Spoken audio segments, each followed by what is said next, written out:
And so as we continue to hear the Christmas story as Luke tells it, I want us to do so in particular thinking about the soundtrack to this story. What is it that with our ears or with our imaginations we can hear in this story? We of course know the soundtrack from the opening story, which begins with the issuing of the decree from the Emperor Augustus. And just imagine all the sounds that go along with that, from the issuing of the decree to the cascading of that out across an empire through all the civil service that the Roman Empire had, and all the impact in terms of the sound of the feet of the Roman soldiers on the roads around the empire as that decree is followed through. There's a profound soundtrack to that.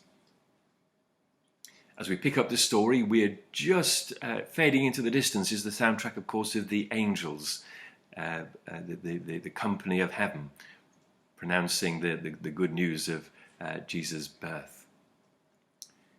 In our imaginations, I'm sure, also will be the soundtrack to the busyness of Bethlehem during this census time, as it's crowded with people and all the sounds that go along with that. And of course the soundtrack of birth itself, of the arrival of a new baby and the care of two parents for their newborn child. A much quieter soundtrack to this story. So we pick it up now. The angels are just leaving and that particular soundtrack is fading. And listen now to the soundtrack of the shepherd's story. Luke chapter 2, and we're picking up the story at verse 15. When the angels had left them and gone into heaven, the shepherds said to one another, "Let us go now to Bethlehem and see this thing that has taken place, which the Lord has made known to us." So they went with haste and found Mary and Joseph and the child lying in the manger. And when they saw this, they made known what had been told them about this child, and all who heard it were amazed at what the shepherds told them. But Mary treasured all these words and pondered them in her heart. The shepherds returned, glorifying and praising God for all they had heard and seen, as it had been told them. Well, it strikes me, and maybe in contrast to the story of Mary herself, whose story is told very much of one of quiet reflection, that the shepherds arrive in this story with, how shall we put it, with a bit of a clatter. They arrive in haste, and there is a whole load of chatter that goes with their story. And that, to me, comes in three different phases. First of all, there is the chatter amongst themselves as the angels depart, as they try to process in their own minds and hearts what has actually just happened to them. They talk to one another. They tell each other and share with each other what it is that they think, believe, know they have seen and heard.